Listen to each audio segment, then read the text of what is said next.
Assalamualaikum warahmatullahi wabarakatuh.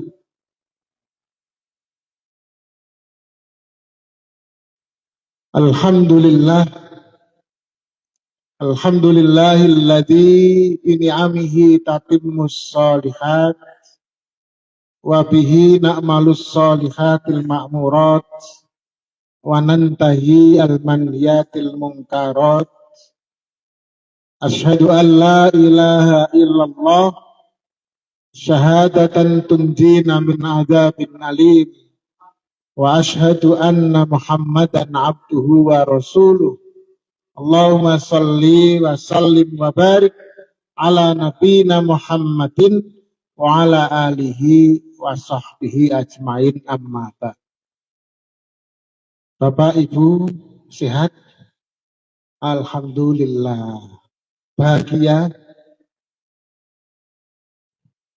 sehat dan bahagia itu merupakan ciri orang yang beriman.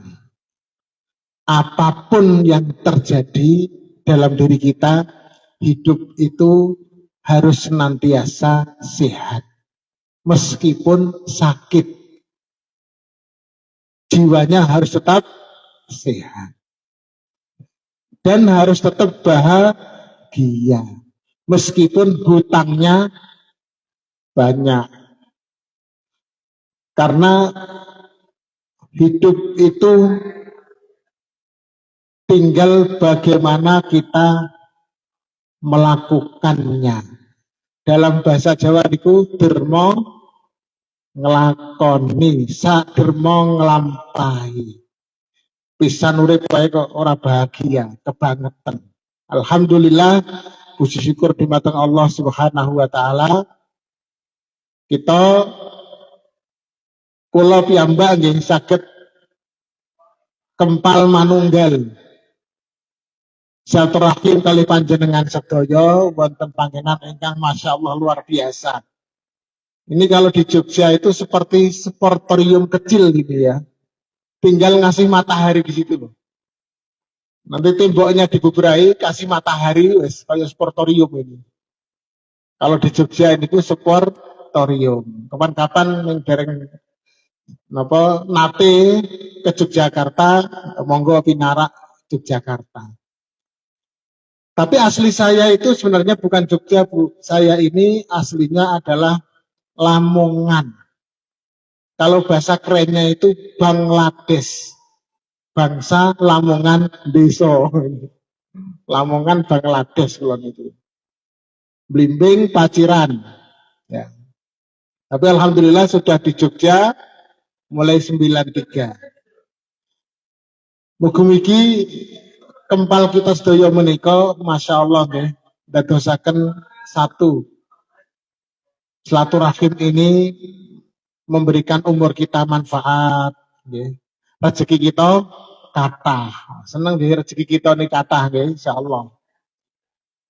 Bapak Ibu yang kula hormati, monggo kita tansah puji syukur di mata Allah. Memuja dengan menyatakan alhamdulillahi rabbil alamin. Segala puji bagi Allah atas seluruh yang kita nikmati. Bersyukur di mata Allah, bersyukur kepada Allah atas seluruh yang diberikan kepada kita. Semoga salawat dan salam tetap terlimpah kepada Rasulullah Muhammad sallallahu alaihi wasallam. Tadi kita menyaksikan bersama adik Intan Wahyu pokoknya ya, agak panjang. Itu hafal surat An-Naba. Sebenarnya nggak hafal Bu itu, karena Qur'annya ada di sini itu langsung nyaut. Jadi bahwa Qur'an ada di dadanya itu langsung masuk sehingga hafal. Memang Qur'annya tadi itu tidak dibaca, di bawah saja sudah hafal. Sebenarnya nggak usah baca Qur'an juga sudah hafal. Barusan kemarin, kayaknya bulan yang lalu di Yogyakarta itu, saya akan menjadi ini Bu, ketua lembaga pengembangan pesantren Kota Jogja. Baru kita wisuda kemarin di Yogyakarta itu, sekitar 300 siswa se-Yogyakarta wisuda Al-Quran, mulai dari yang hafal 1 juz sampai hafal 30 juz. Lalu baru Ahad kemarin itu wisuda untuk pesantren Tahfidz Ibnu Juren di Yogyakarta itu, termasuk ada di sini Mas Wahid, Ustadz Wahid dari Kudus juga ikut. Itu 80 santri di pondok pesantren Tahfidz ini. Mulai dari 15 juz, rata-rata 30 juz. Masya Allah kalau sudah bertemu dengan para hafidhu Al-Quran itu, ya, diri kita ini ternyuh dan hidup ini apa sih yang kita harapkan? Kecuali kedekatan kita kepada Allah melalui Al-Quran. Karena itu maka tema kita pagi ini insya Allah kita akan berbicara tentang Al-Quran. Bapak Ibu ingkang minulya, kayaknya suaranya menggema, jelas betul nggih? Jelas nggih? Memang ciri gedung yang bagus itu suaranya menggema gini ya. Nanti mungkin ininya barangkali ekonya kebanyakan nggak ini ya? Coba ekonya dikurangi biar tidak terlalu menggema. Saya akan mulai dari hadis Rasulullah Sallallahu Alaihi Wasallam. Saya berdiri, nggih. Nanti tidak dikira tidak bisa berdiri. Ini hadis Rasulullah SAW ngendikan, qala Rasulullah Sallallahu Alaihi Wasallam,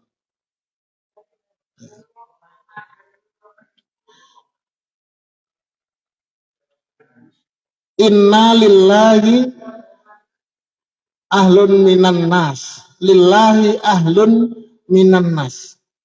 Sesungguhnya Allah itu punya keluarga dari manusia. Jadi Allah itu ahad, satu. Ya. Kita kan hafal surat Al-Ikhlas, Qul huwallahu ahad.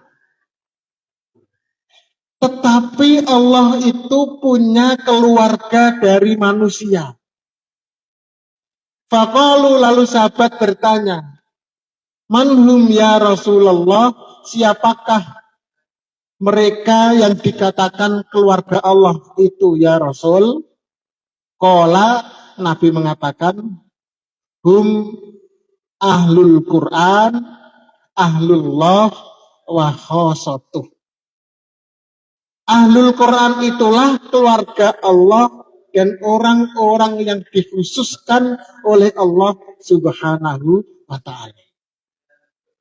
Bayangkan Bapak Ibu sekalian, menjadi keluarga Allah.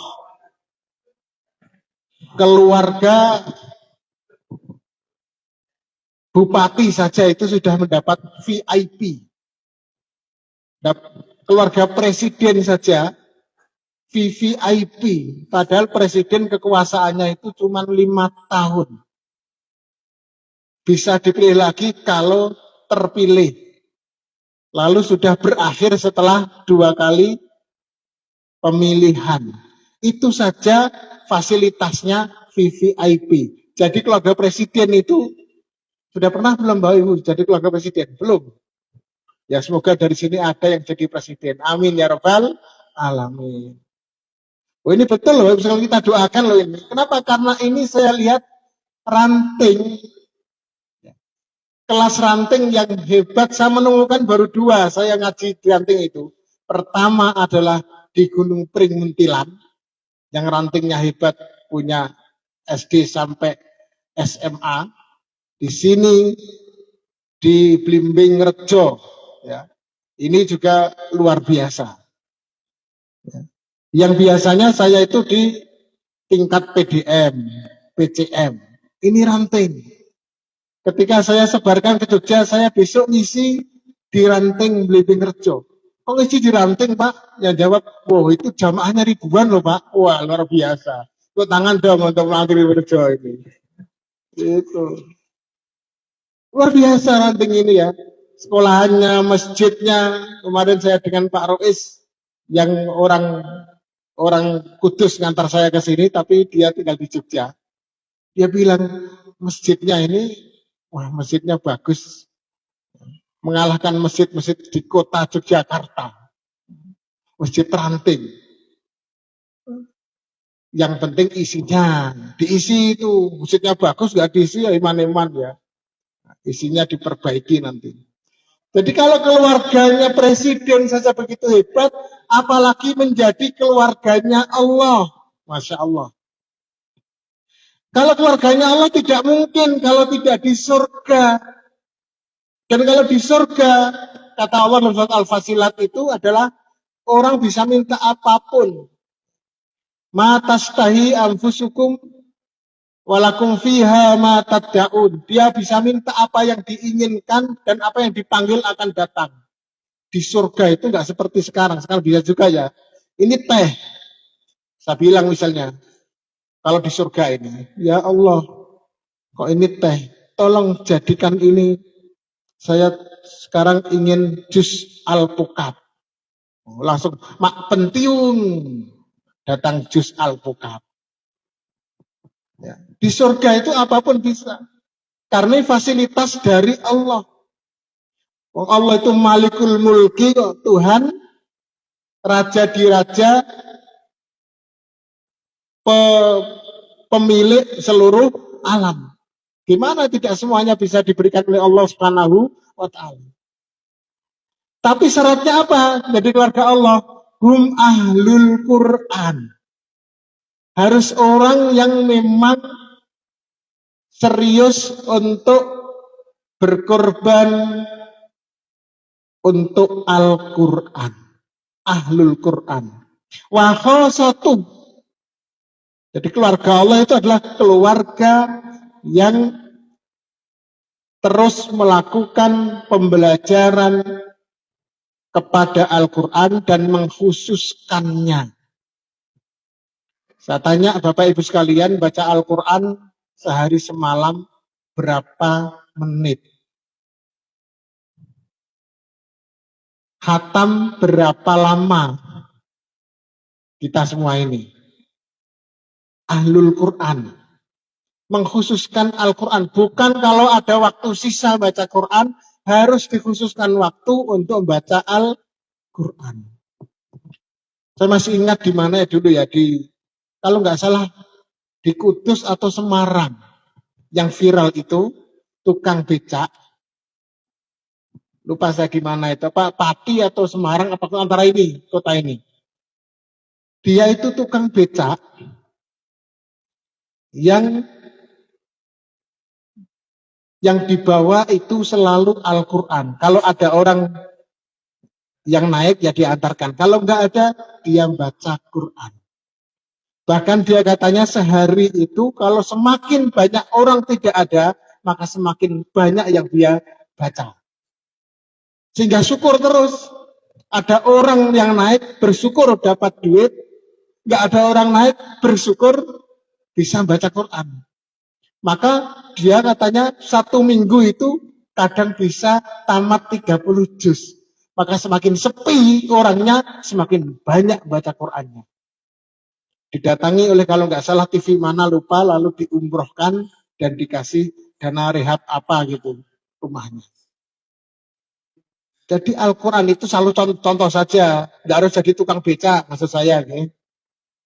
Apapun pekerjaan kita, ada kesempatan baca itu Al-Quran.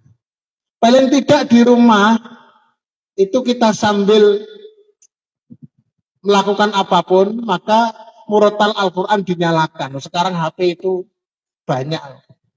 Jangan malah nyanyian-nyanyian yang tidak jelas. Sambil nyetrika. Aku tak mau jikalau aku di madu. Jangan nyanyian begitu itu mematikan hati. Pakai murotal Al-Quran. Murotal Al-Quran. Insya Allah dimanapun kita kalau baca Quran, kalau nggak bisa baca, belajar, mendengarkan sudah bagus. Jadi kalau ingin hidup itu berbahagia, dekatlah dengan Al-Quran. Kenapa? Satu, Al-Quran itu adalah sifat Allah yang langsung bertemu dengan kita setiap saat. Apa sifat Allah?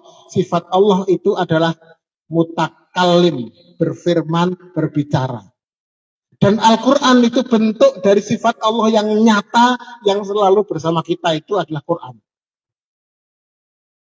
Kalau sifat yang lain kan masih abstrak. Misalnya sifat Rahman, ya konkret maksudnya itu bahwa Allah itu Maha Pengasih, bisa kita lihat kasih sayang Allah itu bentuknya apa. Tetapi kan tidak wujud seperti Al-Quran. Al-Quran itu bukan makhluk. Itu menjadi perdebatan yang sangat panjang itu. Quran itu adalah kalamullah yang langsung bisa kita baca. Maka ketika kita membaca Al-Quran itu seperti kita sedang berbicara dengan Allah Subhanahu wa Ta'ala. Jadi Bapak Ibu sekalian, kalau kita ingin ngomong dengan Allah, ngobrol dengan Allah, bacalah Al-Quran. Tapi kalau nggak paham, memang ya seperti nggak ngobrol. Tapi kalau paham itu seperti kita ngobrol dengan Allah Subhanahu wa Ta'ala. Jadi Al-Quran. Kemudian tidak ada satu bulan yang lebih indah karena di dalamnya diturunkan Al-Quran. Apa itu? Bulan Ramadan. A'udzu billahi minasy syaithanir rajim. Syahrul Ramadan alladzi unzila fihil Qur'an. Syahrul Ramadan alladzi unzila fihil Qur'an. Bulan Ramadan diturunkan padanya Al-Qur'an. Jadi Quran itu, bulan Ramadan itu menjadi bulan yang istimewa karena di dalamnya Quran diturunkan. Yaitu pada malam Lailatul Qadar. Ya. Tidak ada malam yang indah kecuali malam Lailatul Qadar. Kenapa? Karena di dalamnya itu diturunkan Al-Quran. Inna anzalnahu fi Lailatul Qadar. Satu malam itu berapa? Lebih baik daripada 1000 bulan. Kenapa? Karena Al-Quran diturunkan di situ. Nabiullah Muhammad Sallallahu Alaihi Wasallam sebagai nabi terakhir dikatakan Sayyidul Anbiya wal Mursalin, tuannya para nabi, karena kepadanya diturunkan Al-Quran. Maka kalau kita hidup ingin bahagia, sukses dunia akhirat, hidup itu mudah, maka bergaullah selalu dengan Al-Quran. Nggak ada ceritanya orang yang belajar Al-Quran, hafid Al-Quran, hidupnya susah. Nggak ada. Khairukum man ta'allamal Quran wa 'allamahu. Sebaik-baik kalian adalah orang yang belajar Al-Quran dan mengajarkannya. Saya punya sahabat di Universitas Sultan Agung, Unisula, di Semarang. Ya.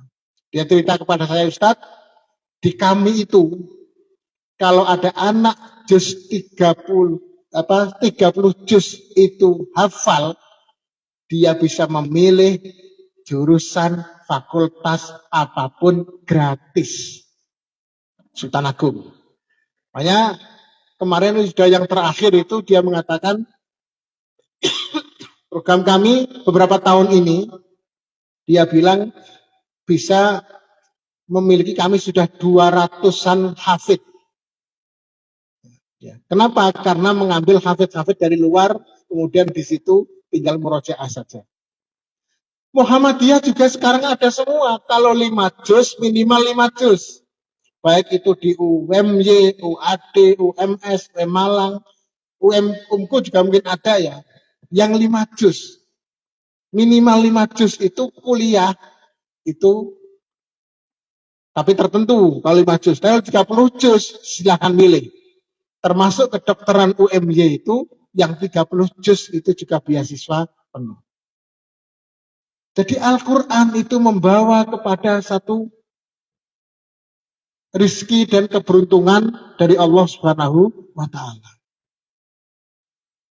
Karena itulah maka orang yang hidupnya selalu dengan Al-Quran, maka hidupnya akan mulia. Dikatakan oleh Nabi itu khairukum, sebaik-baik kalian. Ada berapa sih kompetensi Al-Quran, Bapak sekalian? Ada 4. Pertama, memulai dari kemampuan untuk membaca. Baca dulu. Jadi kita orang Islam, kitabnya Al-Quran, minimal bisa baca. Masa kitabnya baca saja nggak bisa? Kan kebangetan. Dan membaca 1 huruf saja itu dapat pahala 10 kebaikan. Alif, lam, mim. Alif itu 10, lam 10, mim 10 kata Nabi. Itu 1 hurufnya saja 10 kebaikan. Dan bisa dilipat gandakan. Orang yang membaca dengan cara dia terengah-engah, itu pun dia akan mendapatkan pahala dari Allah Subhanahu wa Ta'ala. Karena itu tidak ada yang perlu kita ragukan lagi. Yang pertama. Yang kedua adalah, ya, jadi pertama itu membaca dan qiraah dan tahsinnya. Ya. Yang kedua tahfidz. Nah, tahfidz itu tadi sudah bisa juz amma alhamdulillah. Bukan juz amma, baru surat An-Naba dan paling enggak mulai dari juz amanya lah, enggak apa-apa ya. Insya Allah kita hafal keluahat hafal boleh. Paling enggak kan keluahat itu saya separuh sepertiga Quran. Kata Nabi kan sepertiga Al-Quran itu kul huwallahu ahad. Kalau ingin lunas baca 3 kali. Nah, hafal Quran sudah itu. Tapi kalau bisa ya semuanya. Kita bisa juz 30 tambah juz 28, 29. Rata-rata itu yang dihafalkan selama ini orang. Lalu ke 1, kedua, ketiga. Minimal adalah untuk sholat ya juz 30 lah. Silahkan. Juz 30 itu. Jadi imam-imam kita itu dimulai untuk baca Al-Quran. Di dalam sebuah hadis dikatakan adalah ma min qaumin majtama'a qaumun fi baitin min buyutillah, tidaklah seseorang itu tidaklah suatu kaum itu berkumpul di satu rumah dari rumah-rumah Allah, yatluna kitaballah wa yatadarasunaha, dia membaca kitab Allah dan dia mempelajarinya kitab itu. Jadi membaca itu tadi masuk tilawah, tahsin, lalu tahfidz.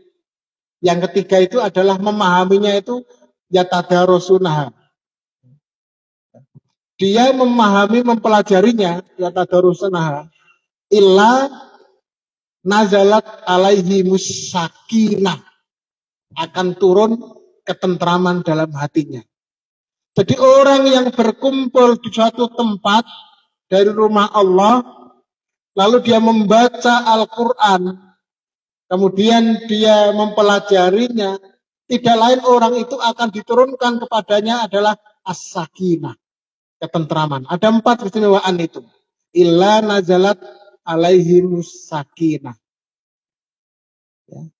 Yang kedua adalah wahaffathumul malaikah, malaikat itu akan mendampinginya, akan datang kepada mereka.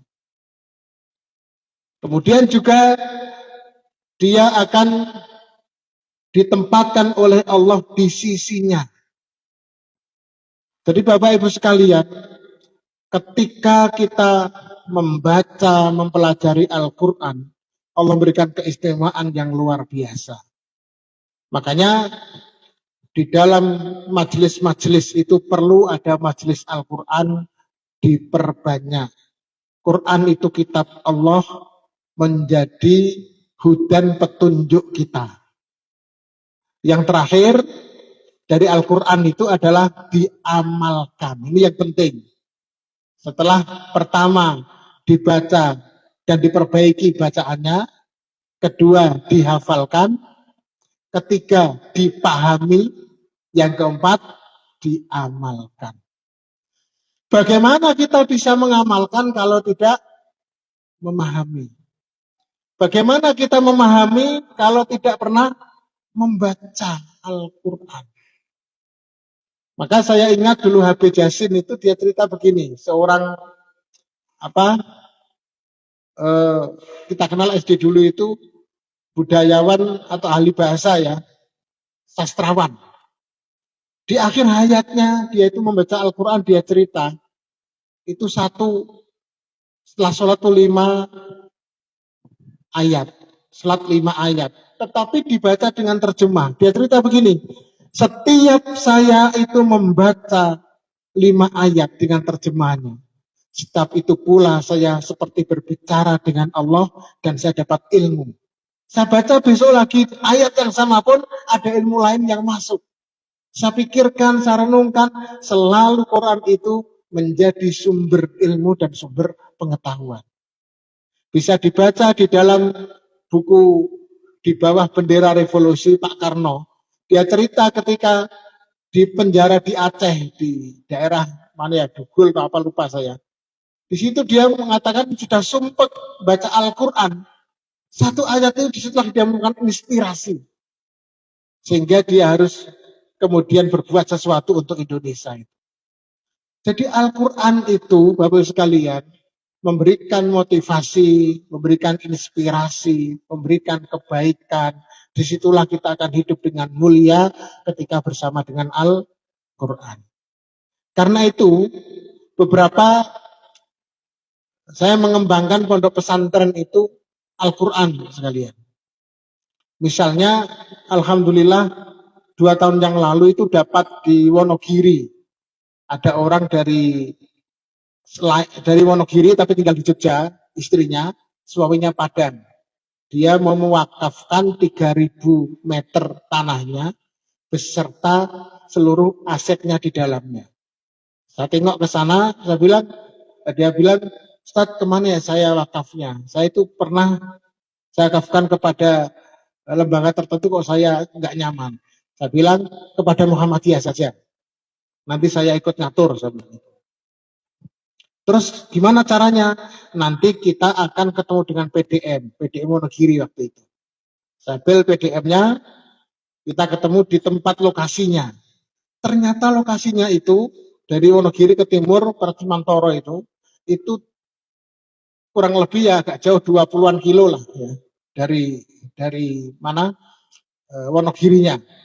Sudah tanahnya itu masjidnya bagus, asramanya sudah jadi, tinggal menggunakan. Wonogiri itu dapat hibah luar biasa. Lalu kita gunakan untuk pesantren tahfidzul Quran. Apa bedanya pesantren tahfidzul Quran di Muhammadiyah dengan yang lain? Kalau secara baca dan Qurannya sama, nggak ada bedanya. Yang beda nanti adalah di dalam memahami Al-Quran, kita harus memahami secara baik dari ilmu Al-Quran dan ilmu pengetahuan modern.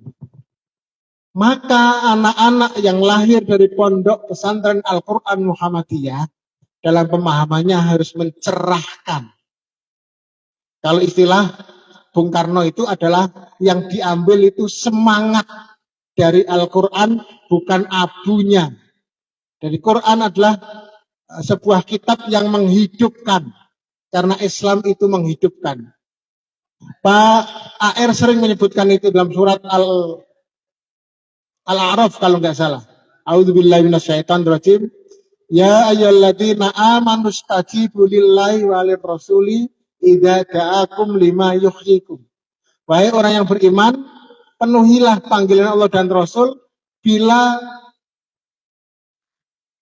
ia memanggilnya kepada sesuatu yang menghidupkanmu. Idza da'akum lima yuhyikum. Jadi Quran dan Sunnah itu panggilan Allah untuk menghidupkan kita. Itu Pak R memberikan tafsiran. Karena itu Muhammadiyah itu harus menjadi organisasi, menjadi kekuatan Islam yang menghidupkan.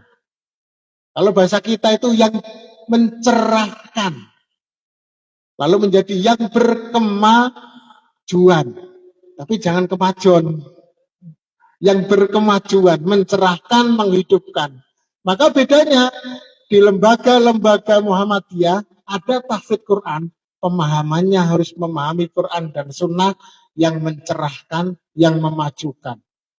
Jangan pemahaman yang justru malah membuat Islam kembali ke masa 1,5 abad yang lalu.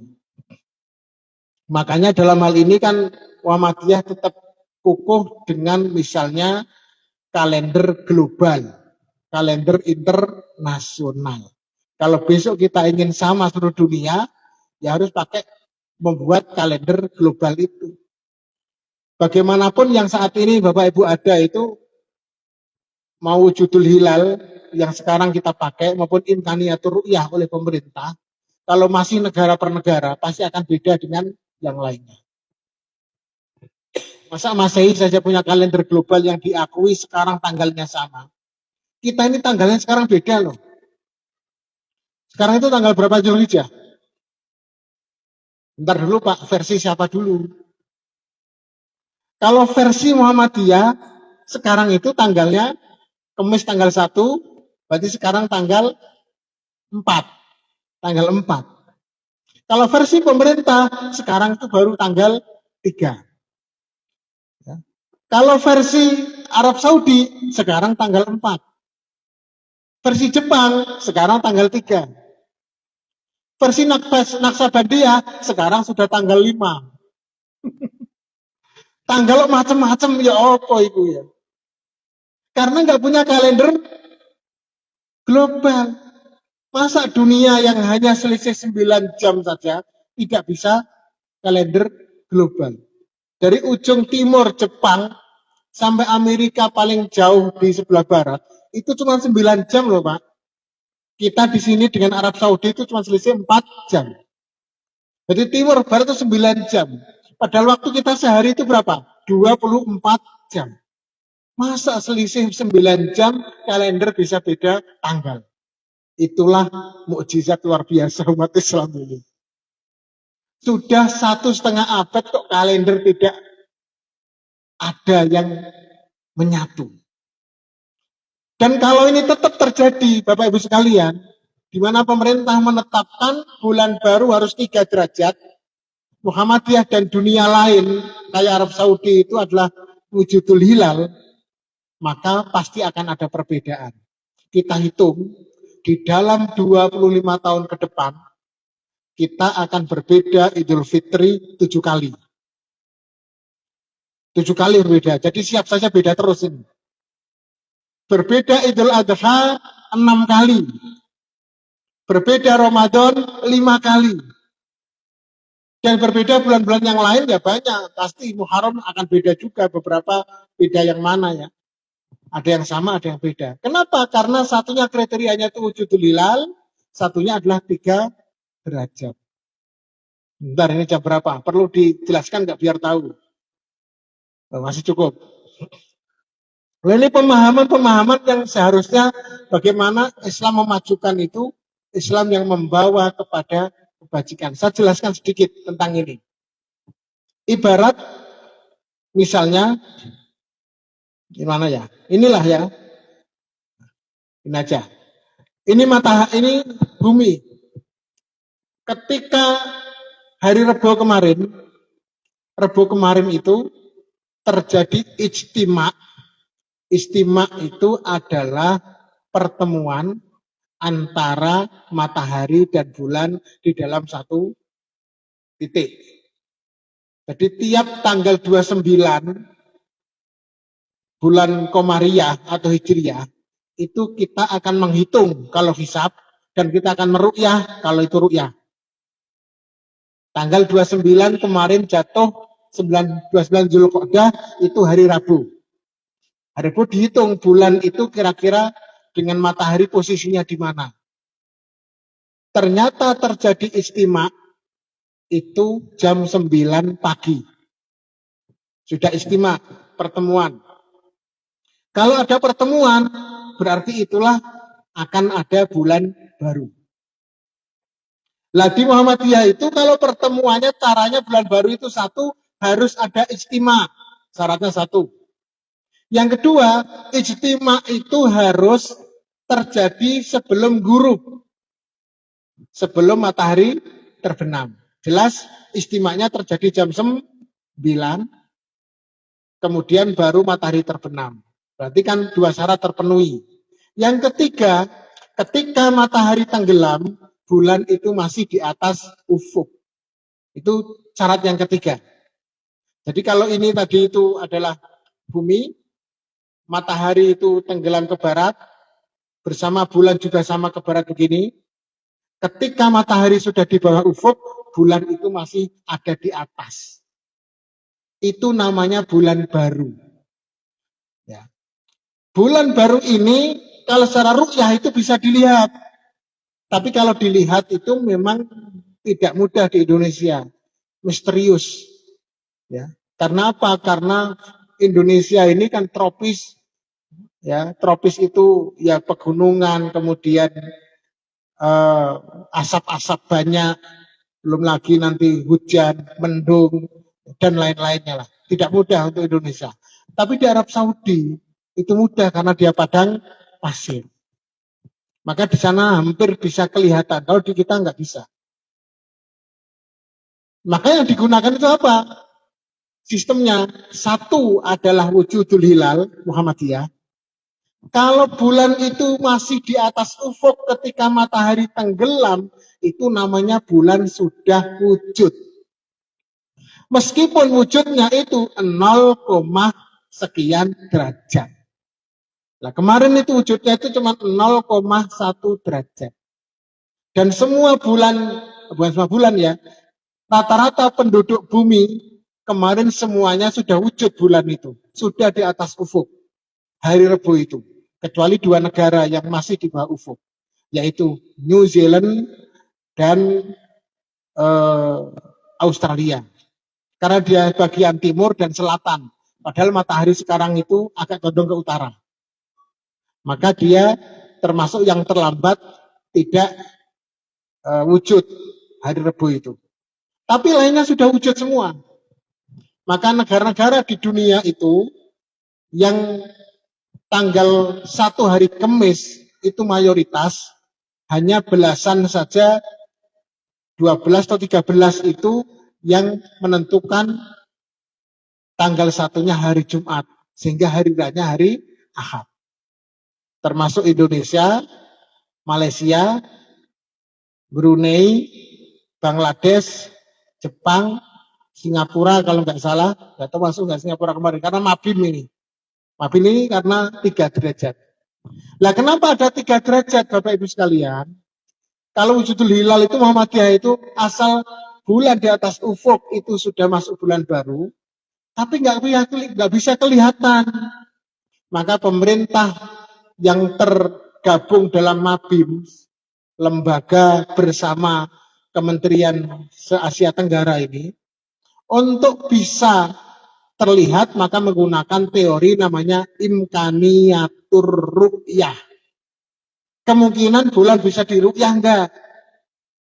Lah sebelum tahun ini, dulu itu bulan itu bisa dilihat kalau tingginya 2 derajat. Dulu. Makanya selama 7 tahun itu kita nggak ada perbedaan.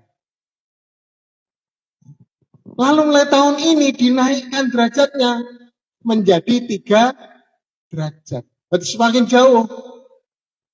Karena semakin jauh maka kemungkinan untuk berbeda, saya katakan tadi itu dalam 25 tahun, Idul Fitri, Idul Adha masing-masing berbeda bisa 6-7 kali. Dalam 25 tahun itu. Karena kriterianya berbeda. Yang dulu Spasinya itu 0 sampai 2, sekarang 0 sampai 3. Padahal Pak Yusuf Kala itu malah kalau bisa disatukan. Kok gini aja kata Yusuf Kala.